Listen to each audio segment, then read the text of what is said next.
नमस्कार, स्वागत है आपका जस्ट इंडिया में और मैं हूं आपके साथ मुस्कान।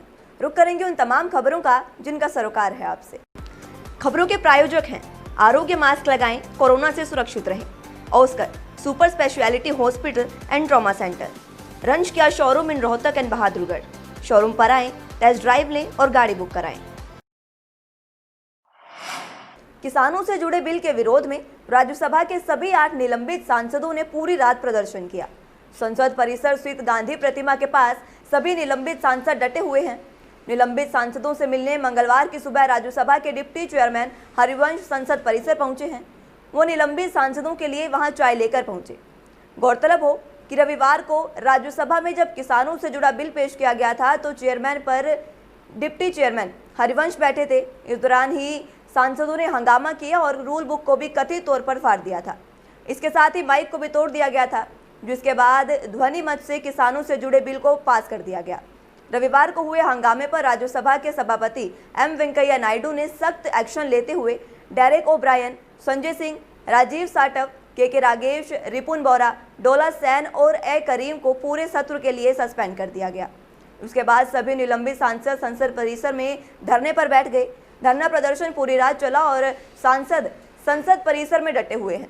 निलंबित सांसदों से मिलने आज सुबह उपसभापति हरिवंश पहुंचे। इस दौरान संजय सिंह ने ट्वीट करके कहा कि उपसभापति जी सुबह धरना स्थल पर मिलने आए हैं।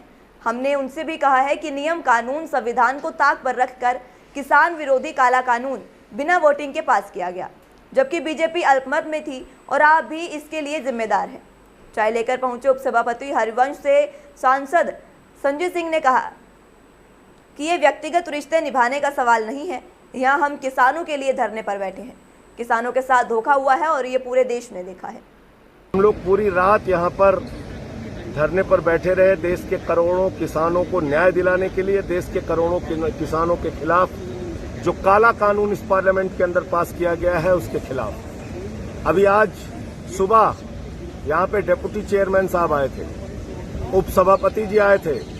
हमने उनसे भी कहा कि उस दिन नियम कानून को ताक पर रख के किसान विरोधी बिल देश की संसद में पास किया गया, जबकि बीजेपी के पास बहुमत नहीं था। हम लोग वोटिंग मांगते रहे, आपने वोटिंग नहीं कराई। ये बात डिप्टी चेयरमैन साहब अभी यहाँ आए थे, उनसे भी कहा गया। व्यक्तिगत ये कोई रिश्ते निभाने का सवाल नहीं है। यहाँ हम बैठे हुए हैं किसानों के लिए। वहीं कुरुक्षेत्र के पीपली में 10 सितंबर को किसानों पर हुए लाठीचार्ज को सीएम मनोहर लाल ने सेल्फ डिफेंस में उठाया कदम करार दिया है। उन्होंने साफ कह दिया है कि पीपली में कुछ लोगों पर लाठियां चली और उसे लाठीचार्ज नहीं कहा जा सकता, क्योंकि ये सेल्फ डिफेंस में उठाया गया कदम था, इसलिए इसे लाठीचार्ज नहीं कह सकते। इस पर चर्चा हालांकि की जा सकती है। विपक्ष इस मुद्दे को बेवजह तूल दे रहा है। बता दें कि चंडीगढ़ के सेक्टर 3 स्थित बीजेपी कार्यालय में कोरोना काल में सरकार द्वारा किए गए कार्यों को लेकर ई बुक लॉन्चिंग के बाद मीडिया से बातचीत में मनोहर लाल ने कांग्रेस और इनेलो की घेराबंदी की। सीएम ने कहा कि लाठीचार्ज क्या होता है, चर्चा ये होनी चाहिए। उन्होंने माना कि सादी वर्दी वाले सीआईए के पुलिसकर्मियों ने लाठी चलाई थी। वीडियो में एक व्यक्ति सादी वर्दी में टोप पहने हुए दिखाई दे रहा है। दूसरी तरफ से एक व्यक्ति ट्रैक्टर द्वारा बैरिकेडिंग को तोड़कर आगे बढ़ रहा था। ऐसे में पुलिसकर्मी ने सेल्फ डिफेंस में यह कदम उठाया है। बता दें कि इस मुद्दे पर बीजेपी की सहयोगी पार्टी जेजेपी का अलग स्टैंड है। बीजेपी गठबंधन की सहयोगी जननायक जनता पार्टी लाठीचार्ज पर किसानों से माफी भी मांग चुकी है। दिग्विजय चौटाला को इसकी जांच की मांग भी कर चुके हैं, जबकि डिप्टी सीएम दुष्यंत चौटाला इस मुद्दे पर मुख्यमंत्री मनोहर लाल के साथ मंत्रणा कर चुके हैं। हरियाणा में कोरोना वायरस के संक्रमण के बीच अब राहत के भी संकेत मिले हैं। राज्य में ठीक होने वाले कोरोना के मरीजों की संख्या में इजाफा होता नजर आ रहा है। कोरोना से लड़ रहे हरियाणा में अब नए संक्रमितों की तुलना में महामारी को हराने वालों का ग्राफ लगातार ऊंचा होता जा रहा है। पिछले 24 घंटों के दौरान 1818 नए संक्रमित लोग मिले हैं, जबकि 2187 मरीज कोरोना को हराकर घर लौटे हैं। इस दौरान 28 मरीजों की मौत हुई है। राज्यों में 378 कोरोना वायरस से संक्रमित मरीजों की हालत चिंताजनक बनी हुई है। इनमें से 319 मरीज ऑक्सीजन और 59 मरीज वेंटिलेटर पर हैं।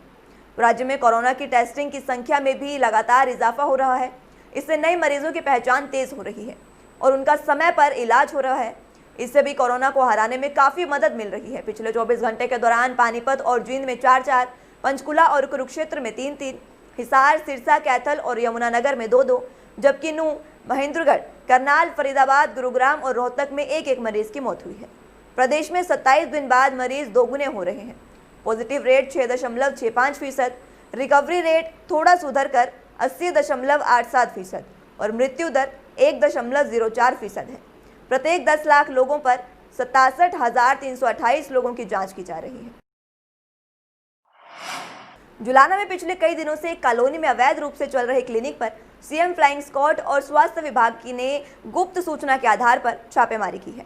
कार्रवाई के दौरान स्वास्थ्य विभाग से आए डॉक्टरों की टीम ने जब क्लिनिक को खंगाला तो इसके संचालक के पास न तो किसी प्रकार का डॉक्टरी सर्टिफिकेट मिला और न ही कोई डिग्री। ऐसे में क्लिनिक पर अवैध रूप से रखी गई आयुर्वेदिक और एलोपैथिक दवाइयां भी बरामद की गई हैं। साथ ही सीएम फ्लाइंग स्काउट ने प्रतिबंधित दवाइयां भी यहां से बरामद की हैं, जिसके बाद दोनों फर्जी क्लिनिकों को सील कर दिया गया और संचालक के खिलाफ मामला दर्ज करवा दिया गया है।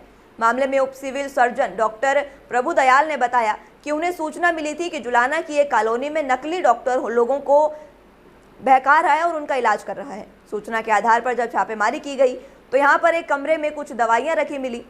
यहाँ कोई मरीज हालांकि नहीं मिला, लेकिन सूचना के आधार पर जब संचालक से डॉक्टरी डिग्री मांगी गई तो उसके पास कुछ भी नहीं मिला। ऐसे में प्रतिबंधित दवाइयाँ रखने और बिना आज्ञा के डॉक्टरी का कारोबार करने के खिलाफ क्लिनिक को सील कर दिया गया है और मामला भी दर्ज कर लिया गया है। सीएम फ्लाइंग के साथ कार्रवाई करते हुए स्वास्थ्य विभाग की टीम यहाँ पहुँची है। आज 2 बजे यहाँ पहुँची है। तो यहाँ पे ये किसी नंबरदार का घर है, राजेंद्र नंबरदार।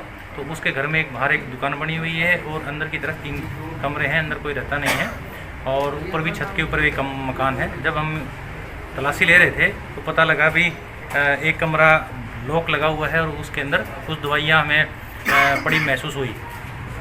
दरवाजे से जैसे देखा हम लोगों ने तब पता लगा कि ये एक बंदा है गोहाना साइड का, सोनीपत डिस्ट्रिक्ट का।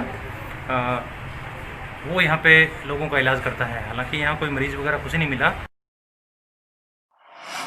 सरकार के निर्देशानुसार हरियाणा प्रदेश में कोविड-19 लॉकडाउन के बाद अब अनलॉक की प्रक्रिया में कक्षा 9वीं से 12वीं तक के विद्यार्थियों को स्कूलों में आकर अपने शिक्षण संबंधी समस्याओं के बारे में शिक्षकों से वार्तालाप कर मार्गदर्शन की छूट मिली है, जिसको लेकर जहां सरकारी स्कूलों में कोरोना निर्देशों के पालन को लेकर स्कूल प्रशासन अपने तौर पर तैयारियां कर रहा है, वहीं इस पर निगाह बनाते हुए खंड शिक्षा अधिकारी भी अपने कार्य में जुटे हुए हैं।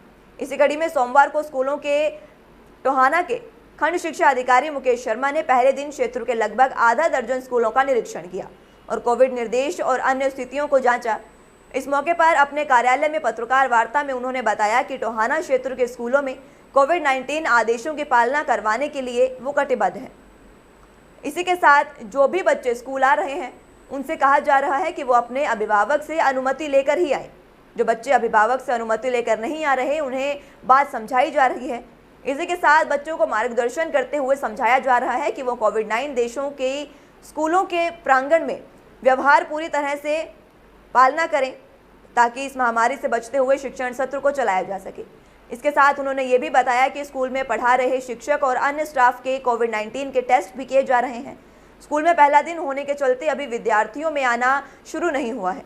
आने वाले समय में इसकी संख्या और बढ़ने की उम्मीद है। थोड़ी मात्रा में आए थे वैसे तो, और उनको पेरेंट्स की अनुमति लेके आए थे। कई बच्चे बगैर पेरेंट्स की अनुमति के भी आए थे। उनको समझाया भाई पेरेंट्स की परमिशन लेके आओ और जो भी आपके डाउट्स हों वो आपके अध्यापक प्राध्यापक आपके वो क्लियर करेंगे, आपका मार्गदर्शन करेंगे और अपने साथियों को ज़्यादा से ज़्यादा मोटिवेट करो। उनके पेरेंट्स की परमिशन लेके जो भी आपको दिक्कत आए उन दुश्वारियों का आपके अध्यापक प्राध्यापक समाधान करेंगे। किसानों के लिए बनाए गए कृषि कानून का कांग्रेस प्रदेश भर में विरोध कर रही है। इसी कड़ी में सोमवार को यमुनानगर में कांग्रेस किसानों के समर्थन में उतरी और कृषि बिल का विरोध किया। कांग्रेस के इस प्रदर्शन में पूर्व डिप्टी स्पीकर अकरम खान, सढौरा की एमएलए रेणुबाला, रादौर से विधायक बीएल सैनी, प्रदेश प्रवक्ता राय सिंह समेत सभी सैकड़ों कार्यकर्ताओं ने भाग लिया। इस दौरान कांग्रेस नेताओं ने बीजेपी सरकार के खिलाफ जमकर नारेबाजी की और जिला प्रशासन को राष्ट्रपति के नाम अपनी मांगों का ज्ञापन सौंपा। उन्होंने कहा कि रविवार को राज्यसभा में जो हुआ सबको पता है। इनकी सरकार है इसलिए किसी को बोलने नहीं दिया। ये सरकार पूंजीपतियों के लिए है, इसलिए ये कानून बनाया गया जो कि किसानों का विरोधी है। उन्होंने कहा कि बीजेपी सरकार आज हर मोर्चे पर फेल हो चुकी है। किसान, मजदूर, गरीब विरोधी सरकार है बीजेपी। सरकार तुरंत इस कानून को वापस ले। ये सरकार किसानों के हितों के साथ खिलवाड़ कर रही है। आगे उन्होंने कहा कि हम ये मांग करते हैं कि सरकार इन तीनों काले कानूनों को वापस ले। प्रदेश के सभी जिला मुख्यालयों पे आज धरना प्रदर्शन और हर उपायुक्त को ज्ञापन दिया गया है ताकि वो महामहिम राष्ट्रपति तक पहुंच सके कि ये जो 3 अध्यादेश ज़बरदस्ती, जैसे कल राज्यसभा में इन्होंने पास करा है और ज़बरदस्ती किसानों पे लागू करे जा रहे हैं, इसके खिलाफ कांग्रेस पार्टी ने अपनी आवाज़ उठाई है। हम किसान संगठनों के साथ मिले हुए हैं, उनको हमारी समर्थन है, क्योंकि हम किसान भी हैं और हम उनको सपोर्ट करते हैं, क्योंकि ये जो भी 3 अध्यादेश आए हैं ये बिल्कुल ही किसान विरोधी हैं। आज हरियाणा प्रदेश से नहीं बल्कि पूरे भारतवर्ष का किसान सड़कों पर है। क्यों? क्योंकि 3 काले अध्यादेश लेकर जो ये अहंकारी सत्तासीन भाजपा सरकार लेकर आई है, न जिन्होंने संसद में कोई प्रक्रिया बनाई, वाद संवाद की, किसी प्रकार की कहीं पर चर्चा हो, कहीं पर बिल पर चर्चा हो, कोई ऐसी बात नहीं रखी। और जिस प्रकार से बात करने का जब मौका उस सदन में आया तो वहाँ पर उन्होंने कल ड्रामा जो किया है, देश के इतिहास में, विशेषकर दुनिया के सबसे बड़े लोकतंत्र में जो प्रक्रिया अपनाई गई वो बिल्कुल काला दिन के रूप में हमारे। खबर हरियाणा के कुरुक्षेत्र से है, जहां पिहोवा उपमंडल के गांव संधोली जाने वाले रास्ते के किनारे 45 वर्षीय युवक का लहूलुहान अवस्था में शव मिला, जिससे पूरे इलाके में सनसनी फैल गई। सरपंच ने मामले की सूचना पुलिस को देते हुए बताया कि सुबह लगभग 6 बजे ग्रामीणों ने उन्हें सड़क किनारे लहूलुहान शव के बारे में जानकारी दी। इसके बाद वो तुरंत मौके पर पहुंचे और उन्होंने इसकी सूचना पुलिस को दी, जिसके बाद मौके पर डीएसपी गुरमेल सिंह सहित पुलिस कर्मचारी पहुंचे और मौका मुआयना किया। फोरेंसिक टीम को भी मौके पर बुलाया गया, जिन्होंने फिंगरप्रिंट्स लिए हैं। जांच के दौरान मृतक की जेब से मोबाइल और आधार कार्ड सहित कुछ राशि भी मिली है। आधार कार्ड अनुसार मृतक की शिनाख्त भौरसैदा निवासी यूसुफ के तौर पर हुई है। बहरहाल पुलिस मामला दर्ज कर आगे की कार्रवाई में जुट गई है। खबरों के प्रायोजक थे Pramod trading company, tiles, sanitary ware, Ghanipura, Jhajjar road, Rohtak. Asian colour coated स्पात limited. Be Fast Fit, India's fastest growing fitness chain, now at Rohtak D Park. Corona महामारी से लड़ने के लिए आरोग्य मास्क लाया है आपके लिए सबसे आधुनिक मास्क। इसके साथ ही आपको मिलेगी आधुनिक पीपीई किट, वो भी बहुत ही सस्ते रेट पर। contact@arogyamask.com पर जाएं और हमसे संपर्क करें या फिर www.arogyamask.com से जुड़े। इसके साथ ही आप हमें कॉल कर सकते हैं। हमारा पता है Anand international, plot number 181, sector 25, Panipat, Haryana.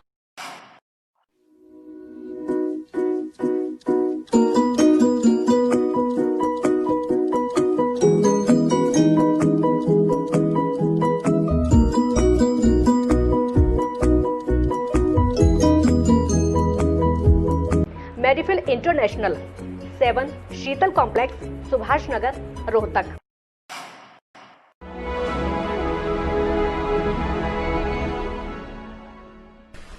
चाचा, आपने नया घर बनवाया है तो घर की छत पर कौन सी शीट लगवाई है? बेटा, मैंने अपने घर की छत पर एशियन शीट लगवाई है, क्योंकि वो कभी न मिटने वाले ओरिजिनल निशान की चादरें हैं। साथ में ISI का चिन्ह, 5 साल की वारंटी के साथ साथ पैसों का सही मूल्य देने वाली वही इकलौती शीट्स हैं। क्योंकि नाम नहीं, पहचान जरूरी है। फिलहाल के लिए इतना ही। जुड़े रहिए जस्ट इंडिया के साथ। नमस्कार।